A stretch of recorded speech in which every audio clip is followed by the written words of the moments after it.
제가 연애할 때 이제 결혼식 날짜를 딱 잡아놓고 제 아내가 저에게 이런 이야기를 하는 거예요. 뭐라고 하냐면 내가 결혼은 하는데 그런데 프로포즈는 꼭 받아야겠어. 이런 이야기를 하는 거예요. 이게 여자들의 로망인 것 같아요. 남자들이 이렇게 프로포즈를 하는 거.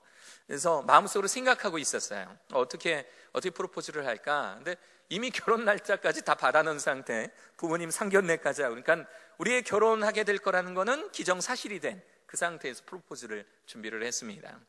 제가 그때 당시에 있던 학교에서도 학생들 간의 이성교제가 금지되어 있었어요. 그래서 이성 간에 선물을 주거나 둘이 같은 공간에 있거나 이런 것들을 우리 학교와 거의 대동소이한 그런 걸 갖고 있었는데, 프로포즈를 하고 싶다라는 그 욕심 때문에 그날이 주일이었어요. 제가 있었던 그 학교 이제 기숙사 학교였는데 5층이 강당이었습니다. 우리 이 채플의 절반만한 곳을 기둥을 다 이제 어차피 옥상이니까 기둥이 없으니까 그곳에 이렇게 지붕을 씌우고 그렇게 강당으로 쓰던 건물이었어요.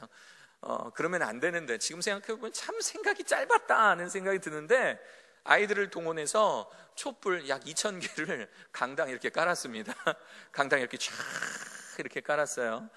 사진 준비하려다가 창피해서 안 갖고 왔어요. 오늘 탁 이렇게 깔아서 맨 마지막에는 하트 모양으로 쫙 이렇게 하고요. 그리고 거기에 의자를 이렇게 딱 이렇게 놨어요. 그리고 이제 아내가 어떤 결혼식이 있어서 아주 또 마침 그날도 예쁜 옷을 입고 이제 제가 학교에 잠깐 놀러 와라. 남자친구가 일하는 학교가 어딘지 봐야지. 그래서 주일날, 어차피 저는 그때도 교목이었기 때문에 주일날 학교에 있었으니까 불렀습니다. 불러서 이런 이야기를 하다가 자기야, 우리 5층에 한번 올라가 볼래? 애들이 하고 있는 것 같은데? 그래서 둘이 나란히 손을 잡고 5층으로 엘리베이터를 안 타고요, 계단으로 이렇게 올라갔습니다. 왜냐하면 우리 학생들 중간중간에 이제 첩보병들이 있었거든요. 무전기 들고 자 올라갑니다, 3층 올라갑니다, 이게 있었거든요. 그래서 5층을 딱 올라가니까 이제 5층 강당문이 쫙 열리면서 그 중에 제일 잘생기고 예쁜 두 학생을 섭외해서 이렇게 인사하고 어서 오세요 하면 음악이 쫙 나오게, 그러면서 당연히 지금 아내된 제 여자친구는 놀래죠. 그러면 이제 손을 잡고 그 촛불 따라서 이렇게 등장하는 거예요. 이렇게 들어가면 참 막 음악이 흐르고 또 여기저기에서 폭죽을 터뜨리고 많은 그런 장면입니다.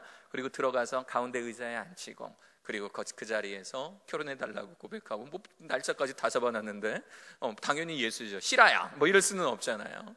이렇게 주고 이렇게 반지도 껴주고 목걸이도 주고 꽃다발도 주고, 더 기가 막힌 사실은 무대 스테이지에 올라가서 시도 낭송하고 노래도 부르고, 왜 그랬나 모르겠어요. 하여튼 그렇게 프로포즈를 했습니다. 나중에 들었던 사실이에요. 제 아내가 이야기를 하는데 뭐라고 하냐면, 인생 살면서 그렇게 창피한 적이 없었대요. 전교생 다 모아놓고 거기서 촛불 따라 입장하게 하고, 그냥 이 남자친구가 그렇게 해주니까 그냥 좋은 척 웃고 있었던 거지, 세상 살면서 그렇게 창피했던 적이 없었다 그러는 거예요. 정말 그렇더라고요. 나중에 어떤 인터넷 이제 무슨 뭘 이렇게 보니까, 글을 보니까 여자들이 제일 싫어하는 프로포즈가 대중들 앞에서 이렇게 줄 때 거절할 수도 없고, 거절하면 이상한 사람 되고 하는 그런 프로포즈를 제일 싫어한다 그러더라고요. 왜 그걸 제가 몰랐을까요? 남자들 지금 말고요, 우리 남학생들, 여학생들이 제일 좋아하는 프로포즈는요, 조용한 곳에서, 이쁜 곳에서, 둘만 있는 곳에서 이렇게 프로포즈 하는 게 좋아요. 지금 말고요. 지금 그것도 괜히 또 둘만 있는 이상한 데 가서 그러시면 안 됩니다. 그러면 우리 학교 선도위원회 준법 제19항에 의해서 여러분들 선도위원회에 올라올 수가 있어요. 조심하셔야 됩니다. 제가 프로포즈 이야기를 먼저 하는 이유가 있습니다. 그건 뭐냐면, 프로포즈, 고백이잖아요. 내가 당신 사랑한다. 내가 당신 사랑하니까 나와 결혼해달라. 고백이잖아요. 부부가 살면서 늘 행복할 수는 없어요. 때로는 싸우기도 합니다. 저도 몇 년 안 살았지만 아내와 종종 의견 다툼이 있고 의견 대립이 있어요. 그런데 그때마다 마음속에 그 추억이 있는 거예요. 그 추억, 내가 프로포즈 했을 때 이 세상의 그 어떤 여인보다도 가장 아름다웠던 그 여인에게 내 사랑을 고백했던 바로 그 경험, 그 고백, 이 사랑 고백이 우리 부부가 뭔가 아주 좋은 추억을 가지고 이 어려운 역경을 이겨내는 아주 좋은 밑바탕, 밑거름이 된다라고 하는 겁니다. 관계에 있어서요, 고백은 굉장히 중요합니다. 관계에 있어서 고백은 굉장히 중요해요. 우리 옛날에 유행했던 노래죠. 갑돌이와 갑순이, 여러분 아세요? 갑돌이와 갑순이 뭐 이런 노래 있죠, 그렇죠? 이 갑돌이와 갑순이의 노래를 들어보면 비극적인 결말로 끝납니다. 이 갑순이가 다른 동네 다른 총각한테 시집을 가버린 거예요. 이 두 사람의 관계가 비극적으로 끝나버린 그 이유가 뭔지 아십니까? 노래 1절에 나와요. 노래 가사 1절에 이런 가사가 있습니다. 둘이 사랑을 했는데 안 그런 척 했더래요. 고백이 없었던 거예요. 고백이. 그 사람을 사랑하는데 내가 그 사람을 향한 고백이 없었기 때문에 둘이 비극적인 결말을 맞이하게 되죠. 이 설교 예화 이걸 타이핑을 치면서 우리 학생들이 이걸 잘 받아들여야 될 텐데, 지금 이 설교를 새 학기가 들어서 갑자기 예뻐진 여자친구나 남학생에게 사랑을 고백하면 이거 안 되는데 라는 그런 부담감이 심히 있습니다. 그러나 우리들에게는 학생선도위원회 제19조가 있기 때문에 여러분들을 그 19조로 따뜻하게 모시도록 하겠습니다. 신앙도 마찬가지인 것 같아요. 내 안에 하나님을 향한 사랑이 분명히 있어요. 우리들 안에 하나님을 향한 사랑이 분명히 있다면, 그 사랑이 분명하다면 우리 하나님께 날마다 사랑합니다 라고 고백해야 되는 거예요. 사랑합니다. 하나님 사랑합니다. 하나님 사랑합니다.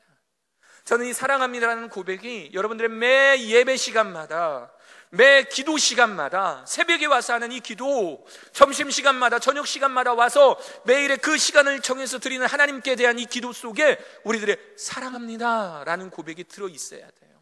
따라해 볼까요? 하나님, 우리 다 같이 큰 목소리로 하나님 사랑합니다. 다시 한번 하나님 사랑합니다. 이 하나님 사랑합니다라는 고백이 여러분들의 신앙생활 가운데에 늘 언제나 끊이지 않기를 간절히 축원합니다. 할렐루야. 아마 우리 학교처럼 학생들이 처음 입학할 때 그 입학하는 학생들에 대해서 아주 잘 알고 입학시키는 경우가 드물지 않을까 싶어요. 지난 우리 패밀리 캠프 때 우리 신입생들이 현입생들이 나와서 우리 특별 찬양이 있었잖아요. 맨 앞자리에 앉은 학생들의 얼굴을 보고 있는데, 아 맞다, 저 아이는 저런 고민이 있었지. 저 아이 이렇게 신앙 상담할 때 저 아이가 구원이라는 거에 대해서 뭐라고 설명했었지? 너 구원 받았니? 라고 물어보니까 막 대답했던 그 내용이 혼자 웃긴 거예요. 아, 맞아, 저 아이는 저랬었어. 맞아, 저 아이는 이런 아이야. 내가 저 아이한테는 어떻게 해야지?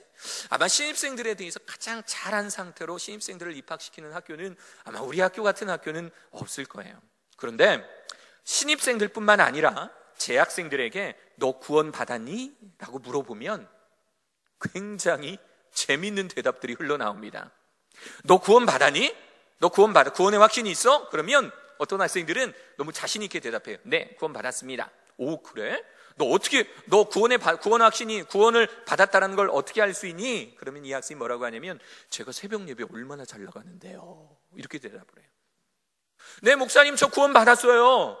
저 옛날 학교에 있었을 때는요, 그냥 욕이 입에 달려 있었어요. 그래서 말 한마디 말을 끝날 때마다 뒤쪽에 욕을 한 번씩 딱 이렇게 감칠나게 붙여주는 게 그게 말하는 습관이었었어요. 그런데 우리 학교 와서 제가 욕을 안 해요. 욕을 안 하기 때문에 저는 구원받았어요. 이렇게 대답을 해요. 제가 요즘에 후배들한테 얼마나 잘 대해주는지 아십니까? 제가 어떤 동아리에 짱 돼서요, 맨날 모일 때마다 기도해요. 후배들 앞에서 신앙적으로 얼마나 모범을 보이는데요, 그러므로 저는 구원받았어요. 참 다행스러운 거는 제가 잘생겨서 구원받았어요, 제가 공부 잘해서 구원받았어요, 우리 집이 부자여서 구원받았어요, 이런 학생이 없어 그나마 참 다행이에요. 어쩌면 하나같이 구원에 대한 개념, 무엇이 구원인지도 모르고 어떻게 해야 구원받은지도 모르는 상태에서 구원을 이야기하고 있는 저와 우리 학생들의 모습을 보면서 이건 처음부터 다시 해야겠다는 생각이 참 많이 들었습니다. 사랑하는 여러분, 구원은요, 잘 들으세요. 여러 번 설명할 테지만 오늘 처음 설명을 한번 잘 들어보세요. 구원은요, 예수님께서 다른 사람 아니에요. 다른 사람 아니야. 다른 어떤 그 누구도 아니고 예수님께서 십자가에 못 박혀 죽으심으로 말미암아 우리의 죄가 모두 없어지고 모두 사하여지고 우리가 하나님의 자녀 그 신분으로 돌아가는 것, 그래서 하나님과 함께 사는 그 찬란한 영광, 그 천국을 선물로 받는 것, 이 사실을 믿고 입술로 시인하면 우리들에게 구원이 있다라고 하는 겁니다. 어디 성경에 네가 새벽 예배 잘 나와서 너는 구원받았다라고 하는 성경이 어디 있습니까? 어디 성경에 너가 잘생겨서, 너가 돈이 많아서 이렇게 설명하는 부분이 어디 있습니까? 여러분 주변에 옆에 있는 친구들 한번 얼굴을 보세요. 우리 선생님들도 한번 보세요. 용기 있게 선생님들을 보세요. 야, 우울하잖아요. 그렇죠? 이 외모로 만약에 하나님께서 너의 외모로 내가 구원시켜 주겠다라고 한다면 저부터도 우울하지 않습니까? 어떡하지? 이거 천국 어떻게 가지? 너희들 중에 좋은 대학에 가야 뭐 상위 랭킹 세계 한 100위까지 들어야 구원을 너희들에게 주겠다라고 한다면 우리 정말 우울하잖아요. 얼마나 다행입니까? 예수 그리스도께서 십자가에 못 박혀 돌아가신 그 사실을 내가 믿고 입술로 시인하면, 오늘 읽었던 로마서 10장 9절의 말씀 다시 한번 읽어볼까요? 로마서 10장 9절에 있는 말씀입니다. 시작. 네가 만일 내 입으로 예수를 주로 시인하며 또 하나님께서 그를 죽은 자 가운데서 살리신 것을 내 마음에 믿으면 구원을 받으리라. 구원을 받으리라. 입술로 시인하고 고백하고, 예수 그리스도께서 나의 주님이십니다. 예수 그리스도께서 나의 주인이십니다. 고백하고, 예수님께서 십자가에 못 박혀 돌아가심이 내 죄를 사하였습니다 라고 고백하고, 그리고 믿으면 우리들에게 구원이 임한다는 거 얼마나 간단합니까? 만약에 구원은 다른 곳에 있다, 만약에 구원은 어떤 목사님을 믿어야, 어떤 누구를 믿어야 구원이 있다라고 이야기하면 우리가 잘 아는 이단이라는 거예요. 이단 구별 쉽습니다. 예수님 이외에 다른 곳에 구원이 있다라고 말하면 이단인 거예요. 우리가 예배 시간에 암송하고 있는 사도신경이라는 것이 있습니다. 사도신경. 역사적으로는 예수님의 제자였던 이 사도들이 가르쳐준 신앙 고백이다. 그래서 사도신경이라고 이야기를 해요. 또 초대교회에서는요, 세례를 줄 때 학습이라는 기간을 갖습니다. 그래서 문답이라는 거예요. 예수님 믿습니까? 믿습니다. 예수님께서 십자가 못 박혀 돌아가신 건 믿습니까? 믿습니다. 이런 신앙 문답이라는 게 있어요. 그런데 이런 신앙 문답을 질문 없이 뭐 하십니까? 뭐 이런 질문까지 하면 너무 길어지니까 이런 질문 없이 대답만을 모아서 하나로 만들어 놓은 고백문이 있는 거예요. 역사적으로 보면 조금씩 바뀝니다. 근데 현재 우리가 갖고 있는 것은 사도신경, 또 다른 말로는 요즘에 우리가 예배 시간에 암송하고 있는 것은 세번역 사도신경이라고 이야기를 합니다. 제가 세번역 사도신경을 한번 읽어볼게요. 나는 전능하신 아버지 하나님 천지의 창조주를 믿습니다.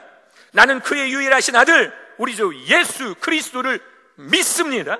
그는 성령으로 잉태되어 통정녀 마리아에게 나시고 본디오 빌라도 위에 고난을 받아 나의 죄로 인하여 십자가에 못 박혀 죽으시고 장사된 지 사흘 만에 죽은 자 가운데서 다시 살아나셨습니다. 다시 말하면 죄로부터 패배가 아니라 죄로부터 승리하셨으며 하늘에 오르시어 전능하신 하나님 우편에 앉아 계시다가 거기로서 살아있는 자와 죽은 자를 심판하러 오실 것입니다. 나는 성부와 성자를 믿고 또한 나는 성령을 믿으며 거룩한 공교회와 성도의 교제와 죄를 용서받은 것과 몸의 부활과 영생을 믿습니다. 그러니까 지금까지 세례 학습을 하면서 질문하고 답했던 것들을 하나의 그냥 문장으로 만들어서 사도신경이라는 이름으로 우리들이 고백하고 있는 거예요.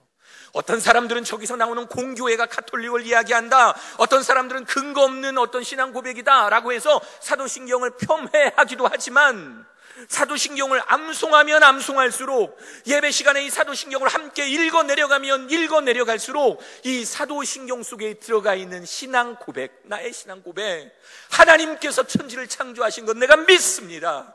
예수님께서 나의 죄를 위하여 십자가에 못 박혀 돌아가신 건 저는 믿습니다. 그래서 내가 죄를 용서받는 것도 믿고 예수께서 십자가에 못 박혀 장사됐다가 부활하셔서 죄로부터 승리하셨다는 사실을 내가 믿습니다. 이 신앙 고백이 얼마나 귀한지 몰라요. 얼마나 귀한지. 여러분들은 이 신앙 고백 그냥 습관처럼 버릇처럼 예배 때 그냥 막연히 해야 되니까 그렇게 암송하는 친구들도 있죠. 이 신앙 고백 한 구절 한 구절을 천천히 묵상하면서 한번 읽어보세요. 그러면 어쩔 때는요 눈물 납니다. 어쩔 때는요 한 줄 한 줄이 가슴에 사무칠 때가 있어요. 우리에게 신앙 고백이 필요할 때가 있습니다. 우리들의 신앙 고백이 필요할 때 한 세 가지가 있어요. 첫째는요 구원의 확신이 사라져갈 때입니다. 구원의 확신이 사라져갈 때, 너 구원 받았니? 라고 질문하면요, 긴가민가해요. 목사님, 저 예전에 주일학교 다닐 때는 막 눈물을 흘리면서 기도했는데요, 요즘에는 긴가민가해요. 요즘에 어떤 친구들은 학교 와서 욕이 없어졌다 그러는데, 또 어떤 친구들이 희한하게 또 이상한 친구를 사귀어서 그냥 습관처럼 욕이 나오는 친구들도 있대요. 목사님, 제 입에서 욕이 나와요. 제가 구원이 없어졌나 봐요. 희미해져요. 예전에 90년대에 봄날은 간다라는 그런 영화가 있었어요. 지금은 아줌마 아저씨가 됐지만 그때 당시에 핫했던 이영애, 유지태가 나왔던 그런 영화였어요. 거기서 이별을 고하는 이영애에게 유지태가 씩씩거리면서 했던 대사가 있죠. 뭐였게요? 사랑이 변하니? 유지태가 저랑 동갑이거든요. 그래서 많이 공감이 가서 사랑이 변하니? 뭐 이랬던, 사랑이 변하니? 정답은요, 사랑은 변합니다. 사랑은 변해요. 인간적인 사랑은 변합니다. 분명히 변해요. 그런데 하나님의 사랑은 변하지를 않아요. 하나님의 사랑은 변하지를 않아. 그래서 인간적인 사랑은 사랑이 변하니 할 때 변해 라고 대답하겠지만, 구원이 변하니? 나를 향한 하나님의 그 사랑, 나를 위해서 독생자 예수 그리스도를 이 땅에 보내주셨던 그 하나님의 사랑이 변하니? 이렇게 질문한다면, 아니, 안 변해. 너를 향한 하나님의 그 구원의 역사가 사실이기 때문에, 기정사실이기 때문에 그 구원의 사실은 변하지가 않아.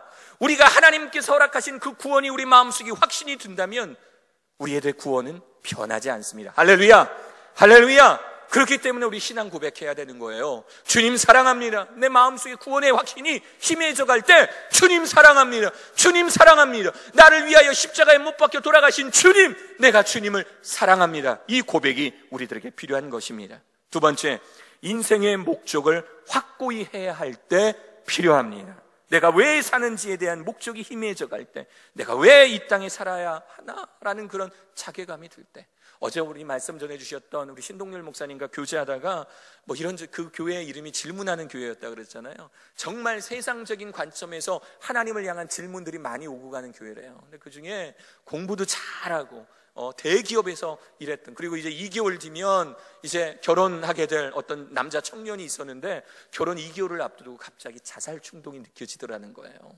자기는 지금까지 좋은 대학 나오는 것이 인생의 성공인 줄 알았고, 정말 예쁜 여자, 능력 있는 여자 만나는 것이 내 인생의 성공인 줄 알았는데, 대학도 나오고 대기업도 들어가 보고 예쁜 여자랑 결혼을 앞두고 이제 2개월 앞두고 있는데 자살 충동이 일어나더래요. 삶의 목적을 모르겠는 거야. 삶의 이유를 모르겠는 거야. 맞죠? 당연하죠. 세상의 가치대로 살아가고 세상이 성공이라고 말하는 곳으로 달려가면, 그러면 허무하게 들기 마련입니다. 그건 너무너무 당연해요. 우리들의 인생의 목적이 희미해져 가고 우리가 왜 이 땅에 살아가야 되는지를 모를 때, 그때 바로 신앙 고백이 필요한 겁니다. 개그우먼 중에 조혜련 씨라는 사람이 있어요. 조혜련 씨. 옛날 개그우먼이에요. 많은 친구들 거 모르는 친구, 어른들은 거의 다 아실 겁니다. 개그우먼 조혜련 씨가 있어요.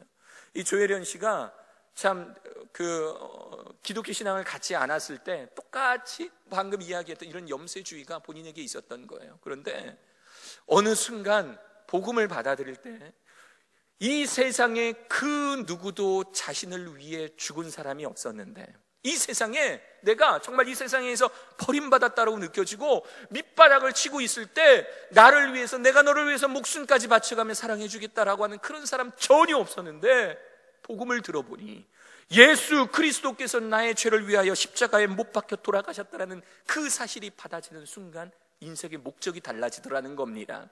지금까지는 그냥 성공한 개그우먼이 되는 게 자기 인생의 목표였는데, 그런데 성공했다가 바닥을 한번 툭 쳐보니까 정말 내가 지금까지 갖고 있던 인생의 목적이 아무것도 아니다라는 게 느껴지더라는 거예요. 사도신경, 그는 성령으로 잉태되어 동정녀 마리아에게 나시고 본디오 빌라의 고난을 받아 십자가에 못 박혀 죽으시고, 십자가에 못 박혀 죽으시고, 나의 죄를 위하여 십자가에 못 박혀 죽으시고, 이 한 줄이 조혜련 씨 가슴에 팍 가서 꽂힌 것입니다. 신앙 고백. 그 이후로 조혜련 씨가요, 기독교 TV는 물론이거니와 만나는 연예인들에게 자신이 가지고 자신이 이 하나님께로부터 받았던 자신의 이 신앙을 고백하기 시작하는 거예요. 내가 요즘에 뭐 때문에 이렇게 기쁜 줄 아니? 후배들 불러놓고, 야, 내가 무엇 때문에 이렇게 삶을 기쁘게 살아가는지 아니? 기독교 텔레비전이 나와서 제가 어떻게 예수 그리스도를 받아들였는지 아십니까? 자신의 삶을 고백하고 하나님과 사람들 앞에 고백하는 그것을 통해서, 이 조혜련 씨의 삶을 통해서 많은 연예인들이 하나님께 오는 모습을 우리가 확인할 수가 있습니다. 우리가 인생의 목적이 흔들릴 때 바로 신앙 고백이 필요한 겁니다. 마지막으로 세 번째, 첫 번째는요, 구원의 확신이 사라져갈 때였어요. 두 번째는 인생의 목적을 확고해야 될 때입니다. 마지막 세 번째는요, 인생의 위기 앞에서입니다. 인생의 위기 앞에서. 사람은요, 살아가면서요, 보통 한 5번에서 6번 정도 큰 위기가 찾아옵니다. 제가 작년까지만 해도 4번, 5번이라 그랬거든요. 근데 대충 세보니까 한 가지 정도 더 있을 것 같아요. 한 5번에서 6번 정도 큰 위기가 찾아옵니다. 저도 그랬어요. 저도 정말 죽을 만큼 힘들었던 시기가 있어서 죽고 싶은 심정으로 기도원에 들어갔던 그런 적도 있었어요. 인생의 큰 위기가 다가옵니다. 1982년에 이장호 감독이 만든 영화가 있어요. 이영호, 강신성일, 나영이 주연의 낮은 대로 임하소서. 제가 이걸 초등학교 때 TV 명화극장, 우리 좀 아시는 분들 계시죠? 딴딴딴딴딴딴 그 있잖아요, 그죠? 네, 저만 아나요? 저만 옛날 사람인가? 다 모른 척하고 계십니다 지금. 네, 그런 그 명화극장 이런 게 있어요. 거기서 이 낮은 대로 임하소서를 성탄절에 틀어준 거예요. 전 낮은 데서 임하소서를 그 어린 날, 어렸을 때 저 영화를 TV로 보면서 형들도 있고 엄마 아빠도 있는데 그냥 울었던 적이 있어요. 그냥 울었어요. 그냥 낮은 대로 임한 그 영화를 보면서, 이게 그 실화 이야기입니다. 안효한 목사님, 요즘에 새빛 무슨 교회 목사님이시고, 또 새빛 무슨 어떤 이사 그 어떤 단체의 이사장님으로 계시는 그런 분이세요. 안효한 목사님 실화입니다. 이분이 잘 나가던 어떤 자신의 인생에 있어서 갑자기 애도 둘이나 낳았는데 갑자기 실명을 해버린 거예요. 눈이 안 보이기 시작하는 거예요. 처음부터 안 보였으면 차라리 포기라도 했을 텐데 그냥 중간에 중도 장애인이 되니까 이분이 너무 힘든 거예요. 그래서 실제로 목을 매달려고도 하기도 하고, 그래서 그냥 이 넥타이를 매달고 있던 그 못이 끊어져 가지고 떨어지기도 하고, 그렇게 힘들게 어렵게 살고 있었던 바로 그때 하나님께서 기도 중에 구약성서 320페이지를 펴라. 구약성서 320페이지. 그래서 이분이 눈이 어두우니까 볼 수가 없으니까 옆집 여고생을 불러다가 구약성서 320페이지에 뭐가 있습니까? 여호수아서, 내가 너를 버리지 않겠다, 내가 너를 더욱 강하게 하겠다 라고 하는 이 하나님의 말씀을 듣고, 이분이 이 안효한 목사님의 인생의 삶이 완전히 변해버린 거예요. 사모님도 도망가 버리셨어요. 첫 부인이 도망갔어요. 그래서 아예 그냥 짐을 싸들고 그냥 길거리로 나와버린 거예요. 3일 동안 교통사고의 위협, 정말 깡패들의 위협 다 무릅쓰고 찾아간 곳이 서울역 거지들과 함께 생활하면서, 이 거지들의 이 필요가 무엇인지, 거기서 넝마주의 그냥 쓰레기 줍고 구두 닦고 있는 이 아이들의 모습을 보면서, 이 안효한 목사님이 선생님으로 제주도에서 약간 근무를 했었거든요. 자신이 교사였던 이 이력을 바탕으로 거기에 있는 아이들, 특히 맹인 아이들을 불러서 가르치고 말씀 전하고 하는 그 사역을 이어오셔서 지금의 이 장애인 사회의 가장 큰 거장이 되었던 이 모습. 이번에 간증 속에 어떤 구절이 있냐면, 어떤 내용이 있냐면요, 하나님께서 여호수아서 8장을 통해서 자신에게 말씀을 들려주셨을 때에 이분이 계속 고백한 거예요. 맞습니다, 주님. 내가 지금부터는 주님을 위해 살겠습니다. 주님은 나의 주인이십니다. 주님은 나의 주인이십니다. 주님은 나의 주인이십니다. 신앙 고백이 끊임없이 흘러나왔던 것입니다. 여러분들은 어떤 고백을 가지고 계십니까? 여러분들의 삶에는 어떤 고백들이 있습니까? 여러분들은 매 순간 하나님께 사랑의 고백을 하시나요? 매 순간 하나님께 신앙 고백을 하시나요? 2018년 한 해는요, 사랑하는 모든 학생들, 우리 모든 교직원들, 하나님께 신앙 고백하는 한 해 되기를 간절히 소망합니다. 할렐루야. 우리가 기도의 순간마다 하나님 사랑합니다. 하나님 사랑합니다. 주님은 나의 주인이십니다. 그리스도는 나의 주인이십니다. 이 신앙 고백이 여러분들 삶에서 늘 언제나 고백되어지기를 원합니다. 우리 각자 모두가 하나님을 아버지라 고백하고 나의 주인이라 고백하고 예수 그리스도의 십자가로 말미암아 나는 구원받았다라고 고백하는 사랑하는 영성 공동체 되기를 간절히 축원합니다.